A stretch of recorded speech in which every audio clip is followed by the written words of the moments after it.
салом шунавандагон ва бинандагони YouTube канали Ҳамсадо FM. Бо шумо ҳастам Азиза Азизода ва имрӯз дар меҳмонии барномаи 5 бо ҷамъ зебосанами Душанбе, чеҳраи телевизиони Тоҷикистон, Афтабону, хатмкардаи факултаи ҳуқуқшиносии Донишгоҳи Миллии Тоҷикистон ва ҳамзамон магистранти Академияи идоракунии давлатӣ назди Президенти Ҷумҳурии Тоҷикистон ҳузур доранд.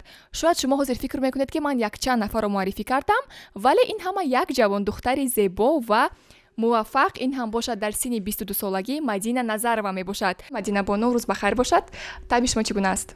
рӯз бахайр, таби ман хуб аст, чунки дар ин ҷо бо шумо ҳузур дорам. Аввалан саломи худро арз менамоям ба ҳамаи шунавандагони радиои Ҳамсадо. Ва якум саволе ки ба миён меояд ва онро на танҳо шунавандагони мо, балки тамоми подписчикони Мадина дар шабакаи иҷтимоии ӯ дар Инстаграм имрӯзҳо садҳо бор пурсол мешаванд. Ин ҳам бошад чӣ гуна шумо аз уҳдаи ин ҳама кор ба хубӣ мебароед ва чӣ гуна вақт ҷудо мекунед? дар мавриди ин саволе ки шумо додед, шоире гуфтааст: ғофил манишин, на вақти бозист, вақти ҳунар асту сарфарозист. барои ҳар яки мо дар як шабонарӯз 24 соат ҷудо карда шудааст. фикр мекунам 24 соатро агар ғанимат шумурда истифода барем, барои кори имрӯзаро ба фардо нагузоштан, ин басанда мебошад. соли 2020 шумо зебосанами Душанбе гардидед. биёед каме дар бораи ин озмун ҳарф занем. чӣ боис шуд ки шумо ба ин озмун рафтед ва шояд ба шумо касе тавсия дод? дар саҳифаи иҷтимоии Инстаграм озмуне эълон гардида буд бо номи Зебосанам. яке аз ҳамкасбонам ба ман ин маълумотро равон карду, гуфт ки ту ҳам метавонӣ иштирок варзӣ. пас ростӣ барои ман он қадар мушкил набуд. ростӣ шӯхиомез иштирок намудам. аз даври аввали озмун гузаштам, баъд даври дуюм, ҳамин даври ниҳоии озмун ва дар охир Зебосанами шаҳри Душанбе интихоб гаштам. боварӣ доштед ки ғолиб мебароед? бале, боварӣ доштам. озмун ба шумо чӣ дод? шӯҳрат, шиносоӣ ё таҷриба? ҳар як кору пайкоре ки мо анҷом медиҳем барои мо ин таҷриба аст ва озмуни Зебосанам низ барои ман аввалан таҷриба дод. хуб, дигаргуние дар зиндагиятон пас аз озмун пай бурдед? дигаргунии асосӣ ин буд ки баъди анҷоми озмуни Зебосанам дар кӯчаҳои шаҳр манро дида Зебосанами шаҳри Душанбе ё он ки Мадина гуфта ном мегирифтанд. ин ба шумо писанд аст ва ё фаъолияти рӯзноманигории Мадина Назарова аз чӣ оғоз шуд? чунки то ҷое ки мо медонем шумо ин факултаро хатм накардаед. чӣ гуна ки ба шумо маълум аст, ман тӯли 4 сол аст, яъне аз даврони донишҷӯӣ дар идораи натоқони телевизиони Тоҷикистон ба ҳайси натоқи барномаи иттилоотии ахбор фаъолият менамоям. барои фаъолият кардани ман дар ин идора, яъне дар ин барнома, танҳо озмуни натоқони телевизиони Тоҷикистон боис гардид. худро бештар кӣ эҳсос мекунед? рӯзноманигор ва ё ҳуқуқшинос?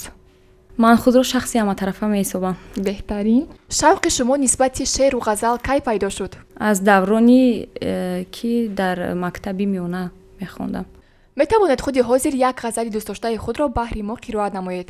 дар кадом мавзӯъ бошад? хуб мешуд агар дар мавзӯи муҳаббат қироат мекардед. мавзӯи актуалия? бале. бо ҳамаи бесару сомониям, боз ба дунболи парешониям, тоқати фарсудагиам ҳеҷ нест, дар пайи вайрон шудани ониям. омадам балки нигоҳам кунӣ, ошиқи он лаҳзаи тӯфониям. дилхуши гармои касе нестам, омадам то ту бисӯзонiyam. омадам бо таши солҳо то ту каме ишқ бинӯшонiyam. моҳии баргашта зи дарьё шудам то ту бигирию бимиронiyam. ҳарф бизан абри маро боз кун, дер замонест ки боронiyam. ҳарф бизан солҳост ташнаи як суҳбати тӯлонiyam. хубтарин ҳодиса медонамад, хубтарин ҳодиса медонiyam. дар вақти холигӣ ба ғайр аз рӯзноманигорӣ ва аз ёд намудани ғазал боз ба чӣ корҳо машғул мешавед? ман ба фитнес машғул ҳастам, инчунин тенниси рӯи миз ва шиноварӣ. кадом намуди варзиш ба шумо бештар писанд аст? ба ман тенниси рӯи миз бештар писанд аст ва ман тӯли 4 сол аст ки ба варзиш машғул ҳастам. айни ҳол шумо дар академияи доракунии давлатии назди президенти ҷумҳурии тоҷикистон таҳсил мекунед ва шумо факултаи ҳуқуқшиносиро тамом кардед ва дар соҳаи рӯзноманигорӣ кор мекунед ва мо мехостем фаҳмем ки шумо дар ояндаи наздик дар кадом соҳа бисёртар фаъолият мекунед ва шояд якташро интихоб мекунед ва ин соҳа кадом мебошад? ман якташро интихоб намекунам, чунки ҳамчун натоқ фаъолият кардани ман барои ҳуқуқшинос кор карданам ягон мушкилӣ надорад. ман метавонам ба ҳайси ҳуқуқшинос низ кор кунам ва ҳафтае 1 ё 2 маротиба барномаи иттилоъотии ахборро низ барам. ман ҳамчунин дар бонки давлатии амонатгузории ҷумҳурии тоҷикистон амонатбонк низ ба ҳайси ҳуқуқшинос фаъолият кардам. чӣ тавре ки ба мо маълум аст шумо боз дар озмуни автобону 2018 низ иштирок кардаед. Чӣ гуна буд? озмуни автобону ҳамасола ба муносибати иди модарон баргузор мешавад ва ман соли 2018 буд ки дар ин озмун иштирок варзидам дар синни 19-солагӣ. хуб, озмуни автобону аз 5 шарт иборат буд. шарти аввали озмун ин муаррифии худ ва автомобил, баъд шарти дуввум маҳорати кадбонугӣ, чун ҳар як зан бояд маҳорати кадбонугӣ низ дошта бошад.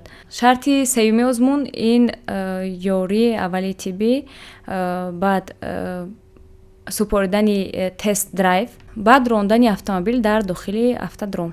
дар кадом марҳила шумо бо мушкилӣ рӯбарӯ шудед? дар расонидани ёрии аввалии тиббӣ. шумо тӯли чанд сол мошин меронед ва мушкил нест ба як бону дар роҳҳои тоҷикистон мошин рондан? тӯли 5 сол аст ва барои ман рондани мошин ягон мушкиле надорад. шумо бо кадом забонҳо озод ҳарф мезанед?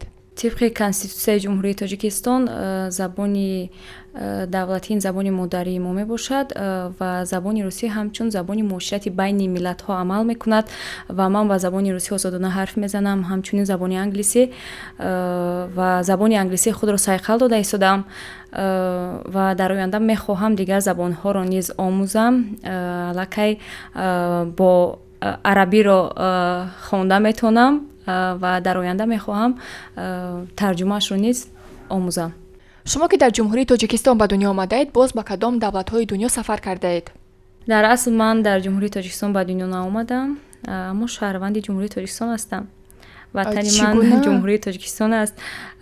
ман дар ҷумҳурии қазоқистон ба дунё омадам. чӣ сабаб шуд ки шумо дар ҷумҳурии қазоқистон ба дунё омадед?